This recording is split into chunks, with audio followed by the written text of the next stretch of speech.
नमस्ते गुरुजी। जय गुरुजी महाराज। जय गुरुजी सासंगत जी। शुक्राना गुरुजी महाराज द मल्टीलिंगुअल सेवादार टीम अब सबका स्वागत करती है। गुरुजी की महाराज की ग्लस संगत जोशी आंटी जी आज उपस्थित हैं। आपका बहुत बहुत स्वागत है जोशी आंटी।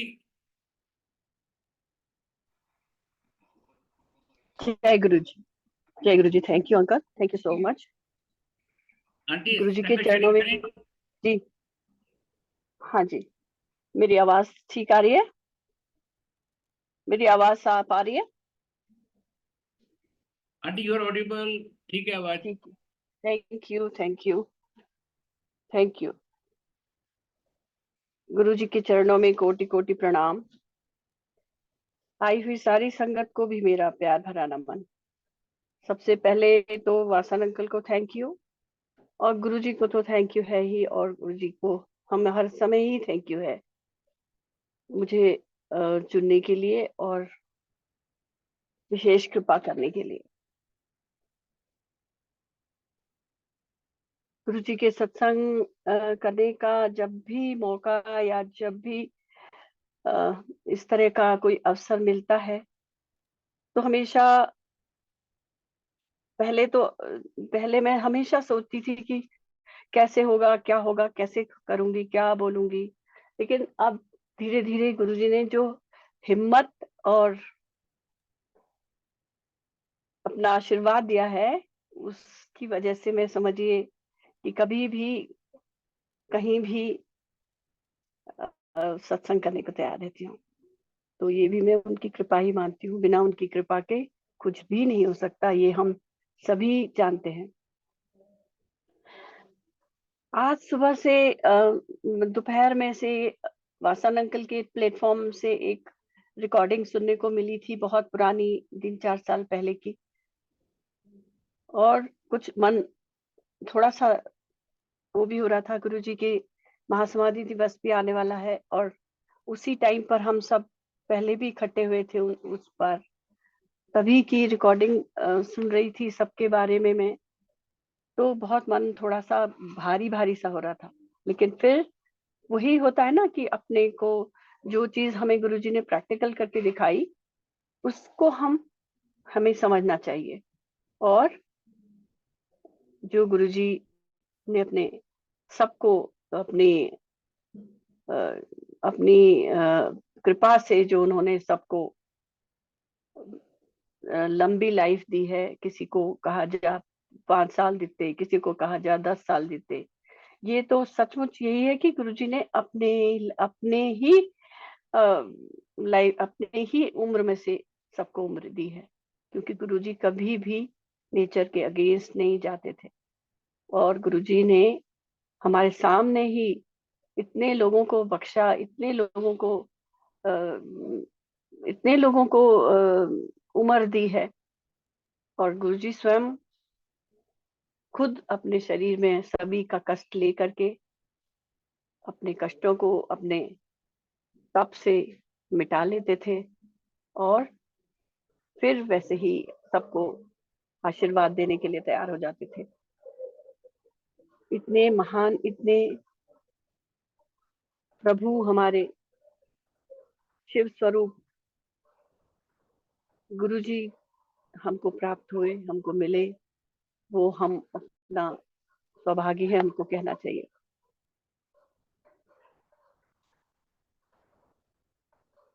इतने हम सत्संग सुनते आ रहे हैं, सबको सबके बारे में पता है। अब तो हर संगत को गुरु जी की एक एक बात पता है कि गुरु जी को क्या, किस तरह से गुरु जी मनुष्य शरीर में रहते हुए कैसे उन्होंने सबका कल्याण किया। और अब जब वो जब वो अब जब वो सूक्ष्म है, जब अपना शरीर उन्होंने चोला त्याग दिया है, लेकिन फिर भी जब वो हमारे साथ हैं, तो वो व्यापक हैं, व्यापक हैं। और सबको दोनों पूरे पूरे तरह से वो अपना आशीर्वाद बिखेरते रहते हैं हमारे ऊपर। लेकिन वही है ना कि उस दिव्य आशीर्वाद के लिए हम सबको भी तैयार होना होता है। वो तो हमेशा अपनी कृपा बरसाते रहते हैं, लेकिन हम जो अपनी झोलियां फैला के बैठे हैं, वो देखना चाहिए कि हमारी झोली में कोई छेद तो नहीं, कहीं हमारे अंदर कोई विकार तो नहीं। और ये जब होता है तो उस मुझे ऐसे लगता है कि उन विकारों को दूर करने के लिए भी गुरु जी ही करते हैं उसको, क्योंकि वो पशुपति जो हैं, वो हमारी जो ये काम क्रोध लोभ मोह जो हमारे अंदर समाये हैं, जिनसे हम छुटकारा ही नहीं पा सकते, मन से वचन से कर्म से कैसे भी कह लीजिए, हम कुछ ना कुछ हमारे अंदर कहीं ना कहीं गलत चीजें आ ही जाती हैं। आप कितना ही सोचिए, कहीं ना कहीं किसी के लिए ईर्ष्या उत्पन्न हो जाएगी, या किसी के लिए क्रोध हो जाएगा, या किसी के लिए कुछ जो भी हम जिनसे निकलना चाहते हैं वो कहीं ना कहीं हमें फंस ही जाते हैं हम। तो उनसे दूर होने के लिए, उनको दूर करने के लिए गुरु जी हमेशा जो है वो हमारे साथ रहते हैं। और उसके लिए हमें वो साथ जो गुरु जी हमारे साथ रहते हैं कि मैं हमेशा तुम्हारे साथ हूँ, उस कृपा को पाने के लिए भी हमको अपने को तैयार करना होता है।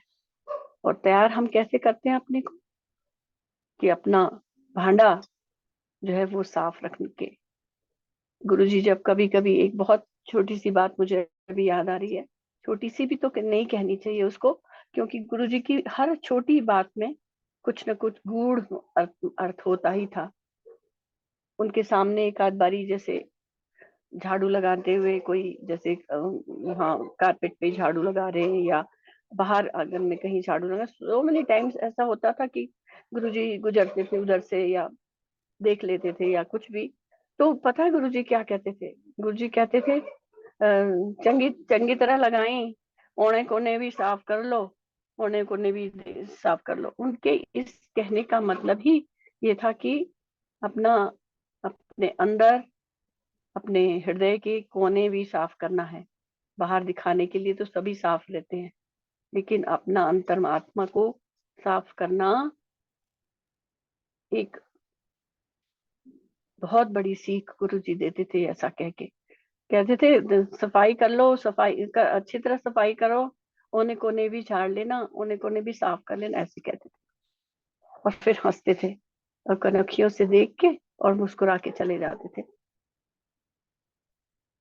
तो ये जो अंतर मन को सफाई है, जो हमारे मन अंतर मन की, वो हम सिर्फ जब एकांत में बैठते हैं या अपने अंदर से आत्मचिंतन करते हैं, अपने को जानने की कोशिश करते हैं, तभी हमको अपने विकार भी पता लगते हैं। क्योंकि कोई भी इंसान कभी अपने को गलत कहता ही नहीं। आर्ग्यूमेंट होंगे, कुछ भी होंगे, तो मैं ही ठीक हूँ, दूसरा ठीक हो ही नहीं सकता।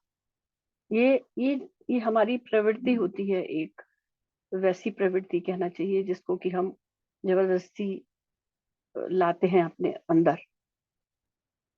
तो वो जो इस तरह की भावनाएं हैं, वो हम एकांत में जब अपने को जानेंगे और गुरु जी से वन टू वन कनेक्शन करेंगे, तभी हमको गुरु की कृपा हासिल हो सकती है।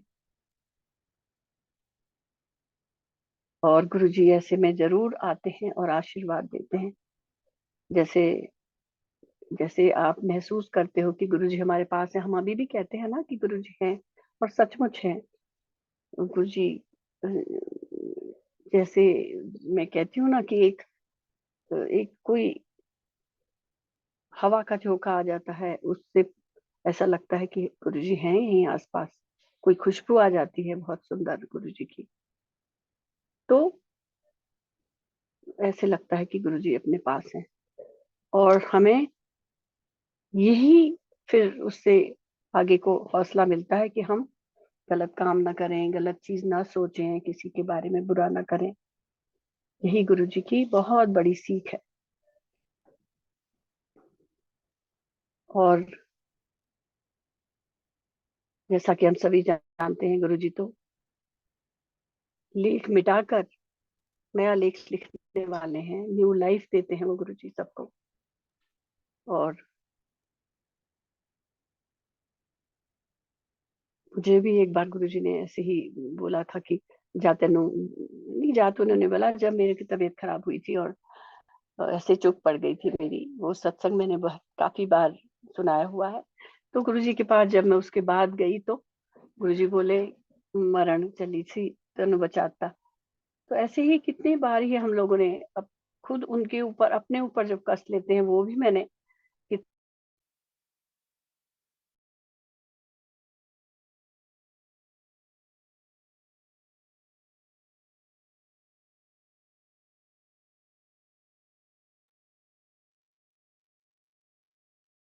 तो ये सब की जरूरत ही नहीं, वो तो माया बस ये सब दिखाते थे हम लोगों को, और इसमें हमारी परीक्षा भी होती थी और माया के जाल में भी वो फंसाते थे।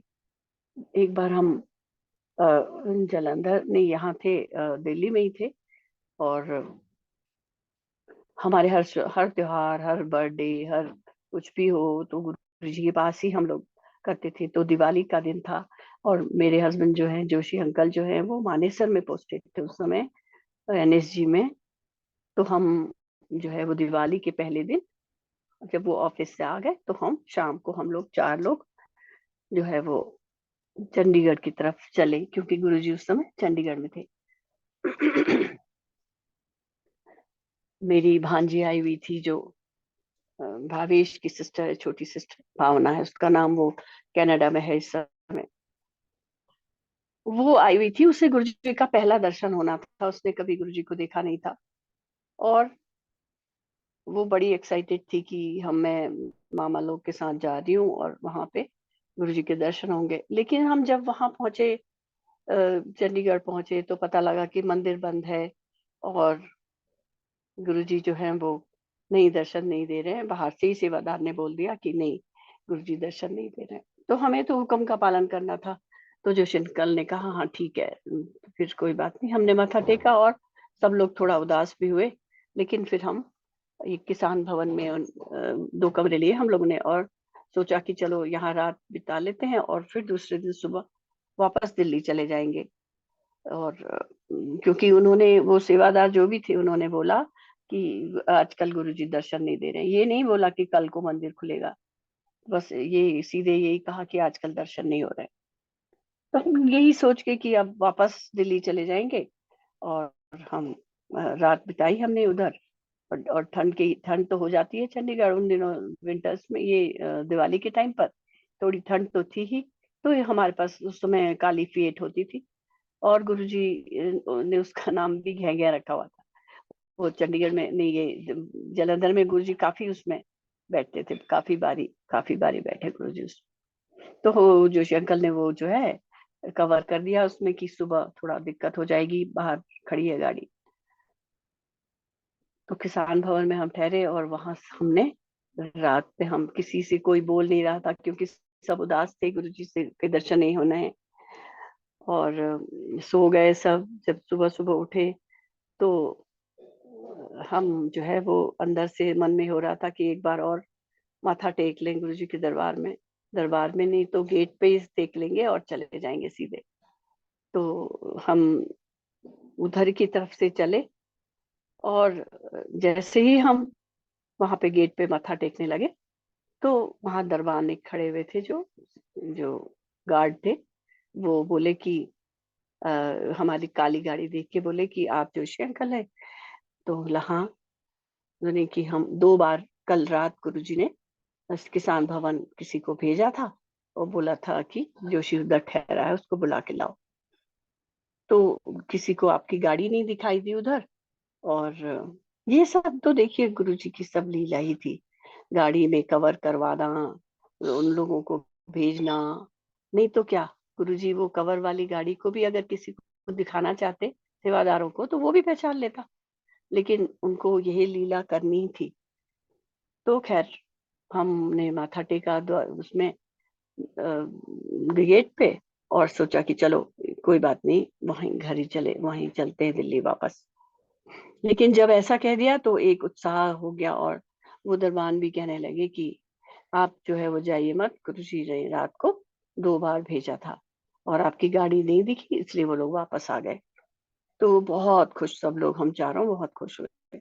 और पीछे जहाँ पे पार्किंग होती थी वहां गाड़ी लगा के हम उसमें बैठ गए। थोड़ी देर, काफी सुबह का टाइम था और अंधेरा सा भी हो रहा था, 5 बजे। फिर हम जोशी अंकल ने कहा चलो उधर कहीं चाय पी के आते हैं। तो अब फिर सब लोग खुश तो थे ही। फिर हम बस स्टैंड में जाके वहां चाय वाय पी के आए। और जब तक इधर आए तब तक थोड़ा रोशनी हो गई थी। फिर हम गाड़ी के अंदर ही बैठे रहे, क्योंकि जब खुलता दरवाजा या जो भी है हमें बुलाते जो भी, तो हम जाते। इसलिए हम सब गाड़ी के अंदर ही बैठे थे। तब तक पीछे वाला डोर खुला किचन की तरफ, और वहां से वो एक लड़का जो है वो आया, वो उसने इशारा करके बुलाया और हम सब अंदर गए। तो दोनों बच्चे, नितिन मेरा बेटा छोटा वाला और भावना जो है भांजी, वो लोग तो हॉल में वहीं पे बैठ गए। और मैं और जोशी अंकल अंदर गुरुजी के रूम में चले गए। वहां पे देखा तो गुरुजी को बहुत जोर से पेट में दर्द हो रहा था। इतनी जोर से कि गुरुजी बैठ भी नहीं पा रहे थे, लेट भी नहीं पा रहे थे, और हाय हाय कर रहे थे, समझिए, बिल्कुल पेट पकड़ के। और मैं भी बड़ी घबरा गई। मैंने बार बार मैं उनको यहाँ पीठ में मलती, कभी कभी पेट में मलती और पूछती रहती, गुरुजी कहाँ पे हो रहा है, कहाँ पे दर्द हो रहा है, क्या करूं क्या करूं, समझ में नहीं आ रहा था क्या करूं। कभी किचन से भाग के वो मीठा सोडा, कभी अजवाइन, कभी गर्म पानी, गुरुजी ये ले लीजिए, गुरुजी ये ले लीजिए। और गुरुजी जो भी मैं लाती थी वो फटाफट खा लेते थे, लेकिन उनका दर्द कम नहीं हो रहा था। और बहुत तकलीफ हम लोगों को भी हो रही थी। हम लोगों को तो गुरुजी को देखा ही नहीं जाता जा रहा था, कैसे करें। और जोशी अंकल भी, मैं भी, दोनों जने अपनी अपनी तरफ से दोनों लगे हुए थे। और गुरुजी जो है वो कभी बैठ जाते, कभी चलने लगते रूम में ही इधर उधर। पूरा टाइम ऐसे ही निकल गया, कितने घंटे निकल गए कुछ पता ही नहीं चला।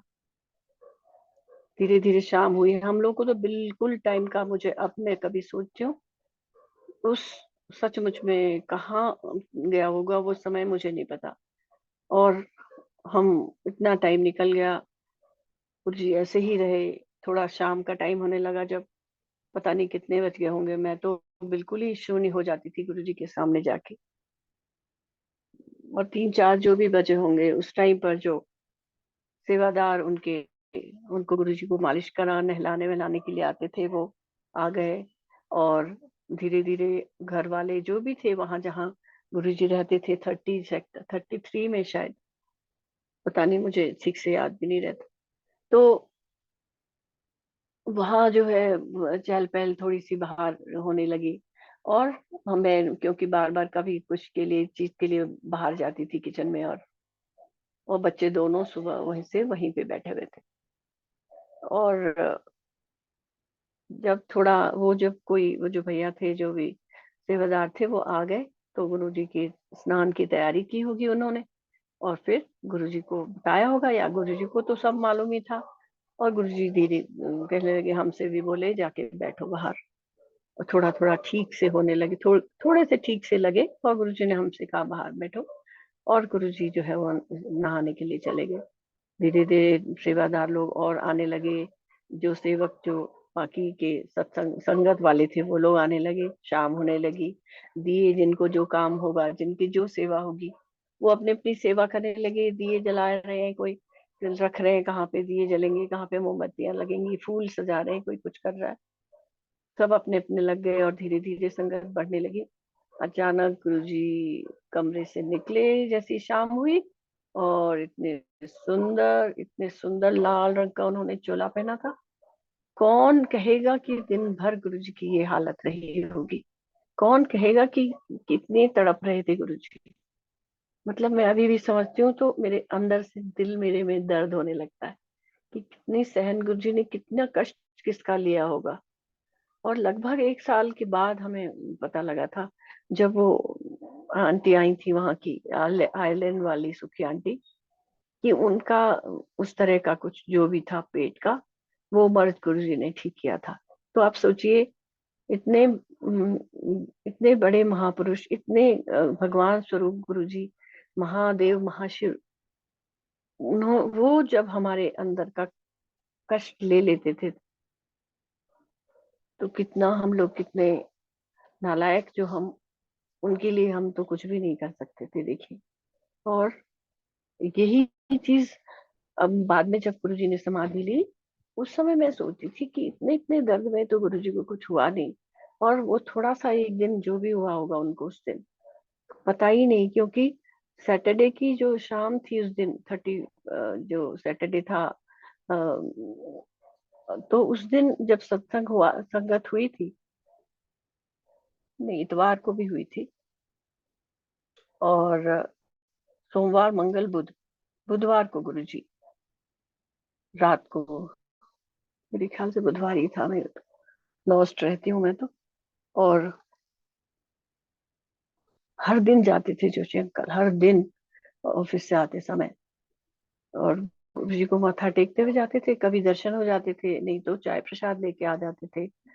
उस दिन मालूम नहीं क्या हुआ, मंगलवार को जोशी अंकल के जिया जी आए हुए थे और वो सीधे घर ही आ गए, और यहाँ से रात को करीब 2 बजे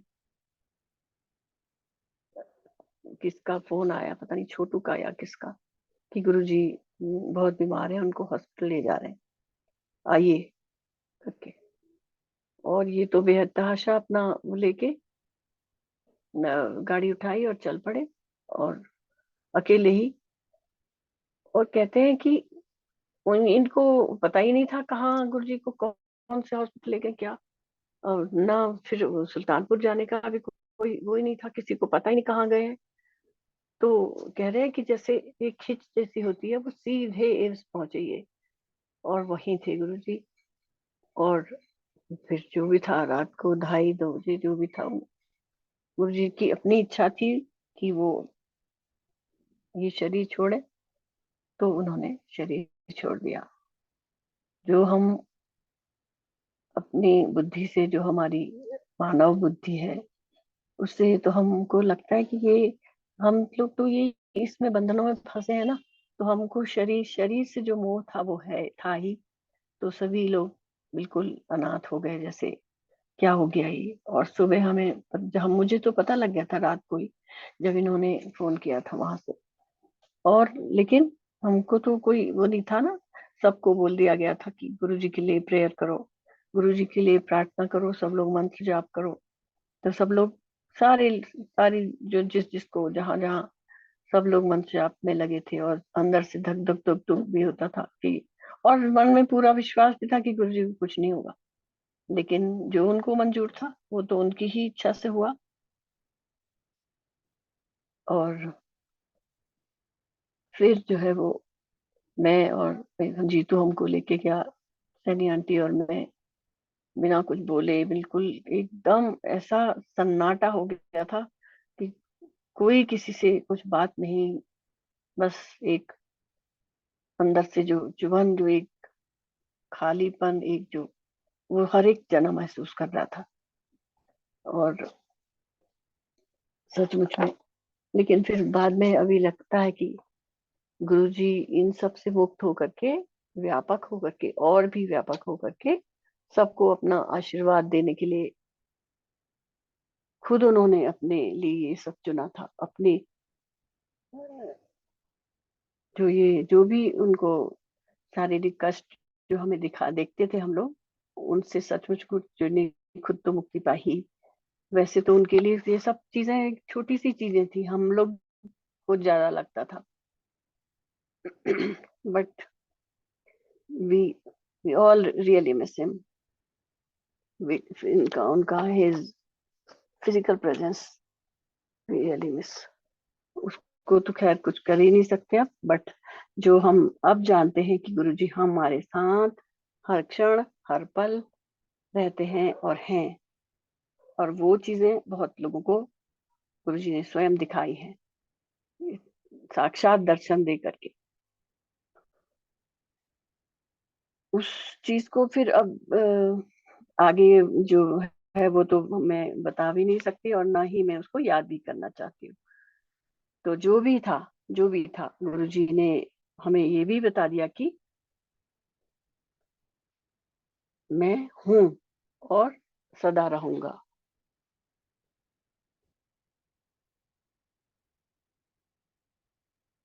गुरु जी जो है वो हर, जैसे अभी मैं कह रही थी आपसे कि व्यापक हो गया अब, और हर एक को हर एक की इच्छा एक क्षण में समझ लेते हैं क्या है। जैसा पहले होता था वैसे ही गुरु जी अब भी हर एक की मन की बात समझ लेते हैं। और अब ये चीज हम आश्चर्यचकित होकर अभी भी सोचते हैं कि अरे अभी तो मैंने सोचा और अभी ये पूरा हो गया। तो ये सब जो है वो गुरु जी के प्रताप हैं, और उनका तो हम वर्णन करते ही जाएं, वो खत्म नहीं होगा। और गुरु जी की इच्छा से ही बारिश धूप ये सब गुरु जी खुद कहते थे ना कि मैं लाइटों आया, मैं सूरज भी मेरे उससे पहले तो ये भी कहते थे गुरु जी कि सूरज मेरी आज्ञा तो ही चढ़दा है, ऐसे कहते थे गुरु जी। तो इसीलिए सोचिए कि अब आप महाशिव नहीं थे तो कौन थे। बारिश वर्षा धूप इनका तो संगत ने खुद अनुभव किया हुआ है कि इतनी सजावट कर ली, सत्संग होना है, बारिश होने वाली है, गुरु जी को अरदास की तो पता लगा वो बादल ही कहीं चले गए। और जहां दिखाना है कि बादल आएंगे आने हैं, तो वहां बादल ही भी गुरु जी लाके बारिश भी करवा देते थे। तो ये तो मतलब प्रत्यक्ष जो देखे हुए हैं संगत के, ये कोई कहानियां नहीं है, ये सब जो है वो प्रत्यक्ष संगत को दिखाया हुआ है गुरु जी ने। और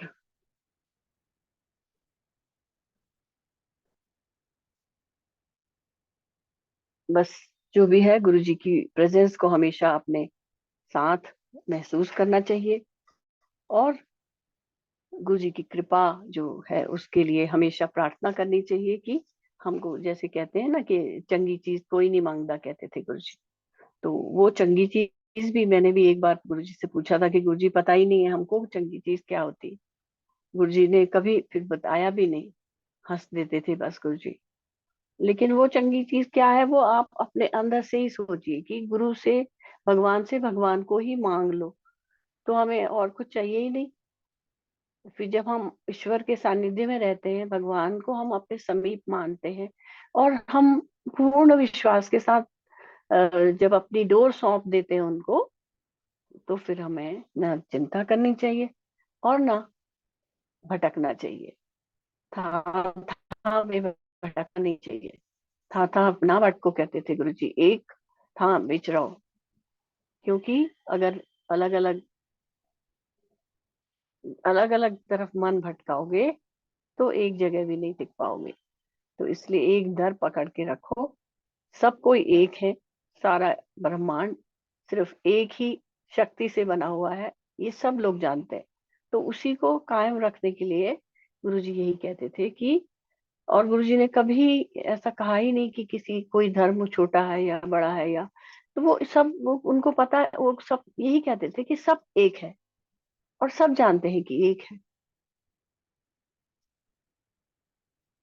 उनसे ही निकला है ओम, उनसे ही ये ओम प्रणव का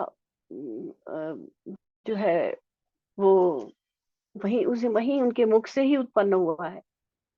उनसे ही ये सारी सृष्टि है। तो वो जो ब्रह्मांड के निर्माता हैं, उनके जब शरण में हम आ गए, तो हमें फिर किस चीज की चिंता चिंता करनी है, तो फिर गुरु धारने का कोई मतलब ही नहीं। इसलिए एक ही एक थामे रहना चाहिए। जैसे अब लोग इतने ज्यादा कंफ्यूज होते हैं, कोई लोग कहते हैं ये मंत्र करना चाहिए कि नहीं, वो मंत्र करना चाहिए कि नहीं। अरे एक मंत्र जब गुरुजी ने दिया हुआ है, आप वो तो कर लो, लेकिन उसको खाली मुंह से रटने और कहने से ही नहीं होता। उसको भाव होना चाहिए उसमें। हर चीज में जो भी आप कर रहे हो उसमें भाव हो। अगर भाव नहीं है तो आप कुछ भी कर लीजिए, वो सब बेकार है। भाव नहीं है तो कुछ भी नहीं है। आप करोड़ों रुपए भी खर्च करके पूजा पाठ करवाइए या कुछ भी करिए, उसमें अगर भाव नहीं है तो सब बेकार है। शिव पुराण में लिखा है कि कोई भी मनुष्य जो कितना भी पापी हो या कुछ हो, लेकिन अगर मन से, अपने भाव से, अगर हृदय से वो अपने शिव जी की पूजा कर रहा है या गुरु मंत्र जप रहा है, तो वो कल्याण का भागी है, कल्याण ही कल्याण है उसका। लेकिन अगर दिखावा और भाव ही नहीं है तो उसको करने का कोई फायदा नहीं, उसको कोई फल नहीं मिलेगा। तो ये जो महा समाधि दिवस गुरु जी का आ रहा है, वो पिछली बार जो भी थे सत्संग में किसी ने बोला था, उसको महा कल्याणकारी दिवस के रूप में समझना चाहिए। और ये समझना चाहिए बस उसको, कोई हम तो खाली वो फिजिकल प्रेजेंस नहीं है उनकी, इसलिए हम थोड़ा सा वो हो जाते हैं, वो भी नहीं होना चाहिए, क्योंकि गुरुजी तो हैं। खाली हम वो जो हमारे ये जो क्योंकि हमने उनको सशरीर देखा हुआ है, इसलिए हम थोड़ा सा वो महसूस करते ही हैं, जानते हुए भी कि गुरुजी हैं, फिर भी हमको थोड़ा सा वो हो जाता है, वो नहीं होना चाहिए। लेकिन इस दिवस को हम कल्याणकारी दिवस के रूप में अगर मनाएं, कहें, तो सचमुच में कल्याण ही करते हैं गुरुजी, और ये कल्याणकारी दिवस ही के रूप में मनाया जाना ही चाहिए। और जैसे गुरुजी हमेशा कहते थे कि हम लोग उसके कहते थे ना गुरुजी की, मैं जब चला जाऊंगा तब पता चलेगा, तुम लोग तब याद करोगे, कहते थे। और हम बेवकूफों की तरह सोचते थे कि गुरुजी पंजाब चले जाएंगे या गुरुजी कहीं चले जाएंगे, तो गुरुजी से हम कहते थे गुरुजी हम भी आज चलेंगे आपके साथ। गुरुजी हंस देते थे। लेकिन गुरुजी ने काफी टाइम पहले से ही बहुत संगत को थोड़ी थोड़ी हिंट दे करके, किसी को कैसे ये बता दिया था कि मैं जाने वाला हूँ। लेकिन वही है ना कि जो हम लोग हैं वो समझते नहीं इन चीजों को। और अब तो देखिए, जैसे गुरुजी उस समय भी कहते थे लाइना लगेंगी, कर लो दर्शन कर लो, फिर तो दर्शन करने ही मुश्किल हो जाएंगे, लाइना लगेंगी, कहते थे गुरुजी। और अब देखिए जरा, पूरे विश्व में, पूरे संसार में गुरुजी के चर्चे, गुरुजी की महिमा, गुरुजी का सत्संग, हर घर में, हर जगह, नाम ले लीजिए कोई भी कंट्री का, वहां गुरुजी का सत्संग होता है, गुरुजी की महिमा गाई जाती है। और इतने भाग्यशाली हम हैं कि गुरुजी ने शरण में अपनी रखा हुआ है हमको। और जब लाइनें लगेंगी कहते थे, तो अब लगता है कि हाँ सचमुच कहते थे। और हम लोगों ने तो सचमुच में, मैं कभी कभी सोचती हूँ कि हम लोगों ने तो, जब हम जलंधर में गुरुजी की शरण में आए थे, हम लोगों ने तो इतनी कम संगत देखी हुई है उस समय कि जैसे गुरुजी जब लंगर वो करते थे, तो गुरुजी चटाई बिछवाते थे, और सोचिए 10, ज्यादा से ज्यादा 10 लोग, 15 लोग, और गुरुजी अपने हाथ से चपातियां ऐसे देते थे, और गुरुजी अपने हाथ से थालियों में डालते थे। जब उनका मूड होता था वहीं ले के जाते थे डोलू छोटे छोटे, और कच्छी से प्लेटों में डालेंगे, और खुद अपने हाथ से बोलेंगे ये लो तुम अंकल लो खाओ, ये लो जोशी परिवार तुसी बैठो, ऐसे करके। इतना हमने इतना देखा, और देखते देखते देखते देखते इतना ज्यादा इतनी ज्यादा संगत होने लगी कि अब पैर रखने की जगह नहीं है बड़े मंदिर में। इतनी महिमा गुरु जी की बढ़ गई है, इतना प्रताप गुरु जी का फैल चुका है। तो ये है गुरु जी की महिमा। बस मैं अंत में यही कहूंगी कि गुरु जी ने अपनी शरीर को छोड़कर, अपने समाधि लेकर के, गुरु जी ने इस नश्वर शरीर के बारे में हमें समझा दिया कि जो आया है उसको जाना है, ये शरीर नश्वर है, सबको जाना है एक दिन, इसका मोह छोड़ दो, इससे मोह नहीं करना चाहिए। गुरु जी कहते थे ना कि गुरु जी कहते थे, क्या बोलते थे वो, कि समान 100 वर्ष का और पल की खबर नहीं। और सचमुच सबको, सबका यही हाल होना है। इकट्ठे कर लेते हैं हम सामान 100 बरस का, और पल की खबर नहीं। अभी ये सांस रुक जाए, ये प्राणवायु अगर अभी रुक गई तो अभी गए, फिर सब यही का यही धरा रह जाएगा। किसी को कुछ पता नहीं है कि हमको ये लेके नहीं जाना है, सबको पता है, लेकिन हम फिर भी इसके माया मोह में फंसे रहते हैं। अपने लिए ही सब कुछ, बस गुरु जी ये, गुरु जी ये, गुरु जी ये, उस चीजों का अंत ही नहीं है। गाड़ी है तो हेलीकॉप्टर चाहिए, हेलीकॉप्टर है तो वो रॉकेट चाहिए।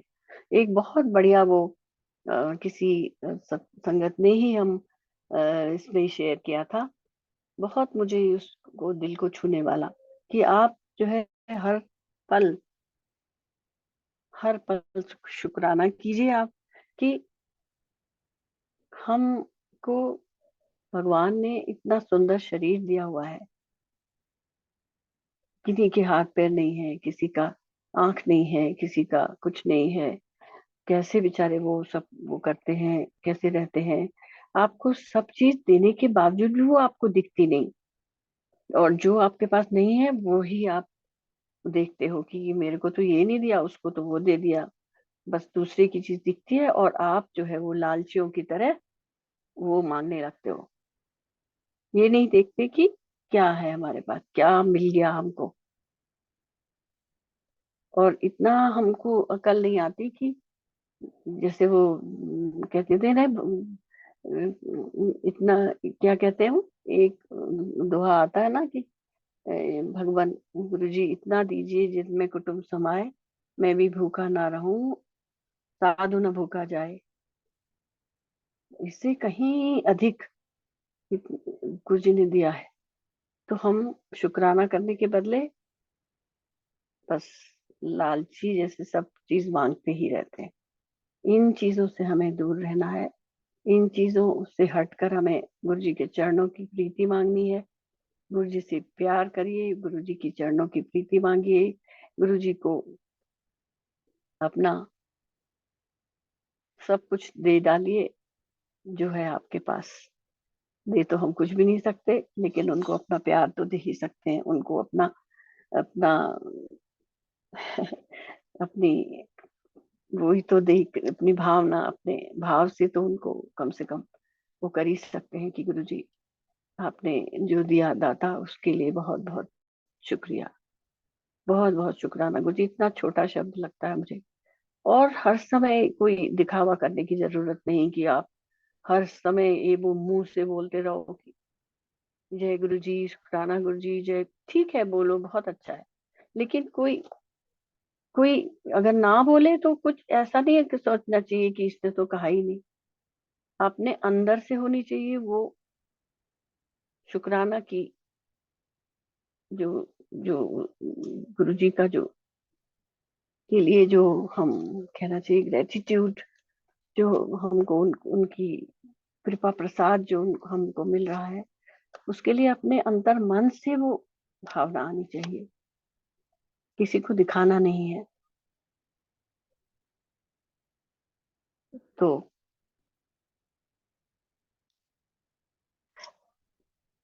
बस मैं यही कहूंगी कि उस दिन का भी मुझे आज याद आ रहा है थोड़ा सा, कि जिस दिन आखिरी दिन जो सत्संग हुआ था, जब गुरु जी का दरबार लगा था, उस दिन गुरु जी कुछ गुस्सा जैसे थे, किसी से पता नहीं किससे नाराज थे, क्या थे। मेरे को तो गुरु जी ने हुक्म दे दिया था अंदर, मेरे को खुद नहीं बुलाया था उस दिन, किसी के थ्रू बोला था कि तुम जाके वो जोशी आंटी से बोलो वो कि कड़ा प्रसाद। मैं हमेशा ऐसा होता था कि जब लंगर हो जाता था और काफी संगत को गुरु जी भेज देते थे, और तब गुरु जी जो है वो के हुक्म देते थे, जितने भी लोग होते थे, तो प्रसाद, कड़ा प्रसाद बनाओ। मैंने सीखा ही वही गुरु जी के दरबार में। पहले मुझे आता भी नहीं था कैसे कड़ा प्रसाद बनाते। फिर जोशी अंकल कभी जोड़े गिन के आ जाते थे कितने लोग बैठे हैं, बस उस अंदाज से सोचिए गुरु जी मेरे अंदर से वो डालते थे भावना की, कितना बनाना है, कितना बनाना है, और मैं कड़ा प्रसाद बनाती थी। तो मैं किचन में वही करने में लगी हुई थी। और गुरुजी जो है वो कुछ प्रवचन, वैसे प्रवचन कभी करते नहीं थे, पर गुरुजी ऐसे ही कभी कभी जब ऐसे मूड होता था तो कुछ कुछ बोलते थे, जरूर बोलते थे। और उस दिन भी गुरुजी लेकिन गुस्सा थे थोड़ा सा वो, उस दिन उनको जो भी था मुझे नहीं पता कारण, और लेकिन उसमें भी कल्याण किसी का कर ही रहे थे वो। और उस दिन जो वो प्रवचन जैसे कुछ कर रहे थे, मेरे कानों में भी कुछ पड़ा था कि क्या, जैसे वो पशु भी हम मनुष्यों से अ, ज्यादा वो होता है कि भाई वो लोगों के काम आता है, हर चीज उसके शरीर की काम आती है, लेकिन मनुष्य तो बिल्कुल स्वार्थी है, सिर्फ अपने लिए ही सब कुछ करता है। ये चीज गुरु जी के मुंह से मैंने उस दिन थोड़ी सी सुनी थी, और फिर मैं तो किचन में चली गई, कुछ सुनाई नहीं दिया था मुझे क्या। बाद में सब लोग बोल रहे थे कि गुरु जी ने काफी देर तक वही प्रवचन किया, फिर हमने कड़ा प्रसाद वगैरह आया, फिर लोगों ने खाया, और अ, तब गुरु जी ने सबको आज्ञा भी दी।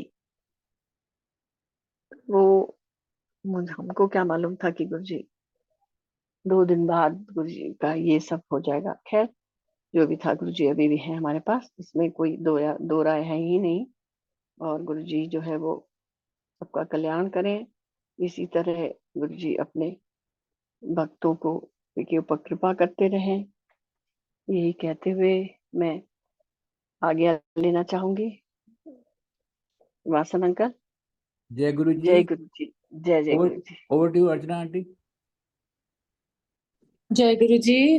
जय गुरु जी। गुरु जी महाराज को जय गुरु जी। कोटि कोटि अर्चना नमन। Aunty. And Joshi aunty, Prayag की जय गुरु पवित्र जी। भूमि से प्रणाम। तो अच्छा, वाह वाह वाह।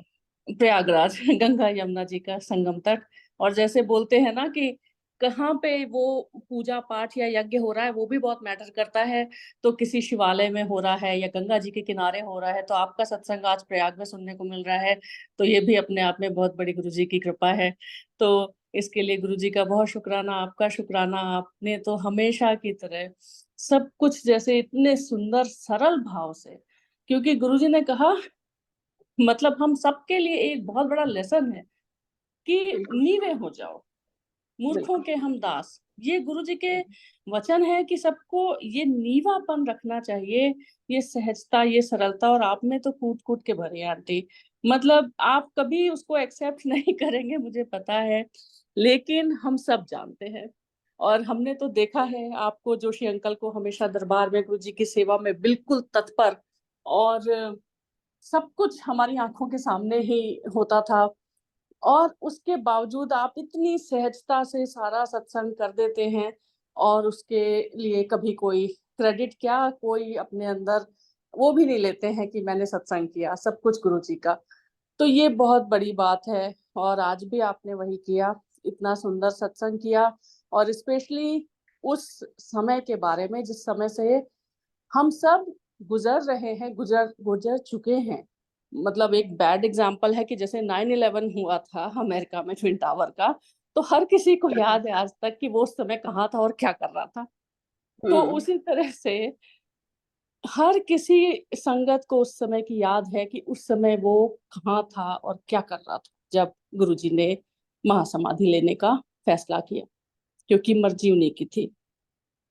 बिल्कुल तो उस क्षण को याद करना ऐसे तो बहुत तकलीफ वाला है, लेकिन जब हम थोड़ा अपने स्वार्थ से थोड़ा उठ के सोचें अगर, तो ये तो बहुत हम्म बड़ा दिन है जैसे आपने कहा। और हम्म आपको याद है आंटी, गुरुजी ने अपने जन्मदिन को क्या कहा था? अवतार दिवस। हम्म गुरुजी ने खुद कहा था अपने श्रीमुख से कि ये अवतार दिवस है। तो गुरुजी का हम्म। अवतार दिवस है उनका जन्मदिन। तो वैसे ही जो उनका महासमाधि दिवस है, वो भी जैसे आपने कहा वो कल्याण दिवस है, महाकल्याण दिवस है। कल्याणकारी दिवस। क्योंकि बिल्कुल। वो तो अब सर्वत्र हैं, हर किसी के बिल्कुल साथ हैं, इसीलिए उन्होंने ये फैसला किया, ये उनकी मर्जी से हुआ, जिससे वो अपने सर्वव्यापी रूप में सबके साथ रह सके। तो इसलिए बहुत सही आपने कहा, और बहुत ही सुंदर सहज सत्संग। जितना सुनो उतना लगता है जैसे ना मन में एक मरहम सा लग रहा है। वो जो उस समय की यादें हैं उनको जैसे एक ना मरहम लग गया हो। बहुत बहुत ही सुंदर लगा सुनने में सारा कुछ। और बहुत मन एकदम जैसे भर गया। तो बहुत शुक्राना गुरुजी का, सुरेश अंकल आपका, और ऑफ कोर्स जोशी आंटी आपका। इससे ज्यादा क्या गुरुजी से मांग सकते हैं। गुरुजी ने सारे बिछड़ों को मिला रखा है पूरे वर्ल्ड वाइड, और सब बैठ के गुरुजी की उस्तत करते हैं। और एक जैसे दो लाइन है ना कि खुशबू हूं मैं, फूल नहीं हूं जो मुरझाऊंगा, जब जब याद करोगे मुझको मैं आ जाऊंगा। तो गुरुजी तो वाह खुशबू हैं जो हर जगह हैं और वाह, बहुत अपने सुंदर। होने का एहसास दिलाते रहते हैं। और जैसे एक और है कि दिल के आईने में है तस्वीर यार, तस्वीर है, जब जरा जब जरा गर्दन झुकाई गर्दन देख ले। झुकाई देख ली। बस गर्दन झुकाने भर की देर है, गुरुजी तो हैं ही अंदर। बिल्कुल बिल्कुल बिल्कुल, जय बिल्कुल, गुरु जी, शुक्राना। शुक्राना शुक्राना गुरुजी। तो बस यही कहते हुए बहुत धन्यवाद गुरुजी का तो हमेशा ही है, और आप सबका भी, ये सारे क्षण सहेज के रखने के लिए, आगे आने वाली संगत के लिए कितने अनमोल ये सब खजाने हैं। तो इन सबको एक जगह इकट्ठा करने के लिए, बटोर के सहेज के रखने के लिए और शेयर करने के लिए, गुरुजी तो शेयरिंग पे कितना जोर देते थे। सुनाने को बोलते थे सत्संग, सत्संग शेयर उसी करने के के लिए लिए कहते थे। वात्सल अंकल को बहुत बहुत धन्यवाद है। जी जी जी बिल्कुल, वो तो बिल्कुल गुरुजी ने तो उनको चुना है, गुरुजी ने तो बिल्कुल। उनको इस खास मकसद के लिए चुना है। तो हम्म। इसलिए गुरुजी खुद जानते हैं कि किसमें क्या पात्रता है, और गुरुजी चुन लेते हैं, हमें कहाँ पता होता है। तो बहुत बहुत धन्यवाद वासन अंकल आपका, सारी माला के मोती पिरोने के लिए बहुत बहुत धन्यवाद। जय गुरुजी। इसी के साथ जय गुरु जी, बहुत बहुत धन्यवाद, शुक्राना। Thank you. जय गुरु जी। शुक्राना गुरुजी। शुक्राना गुरु जी।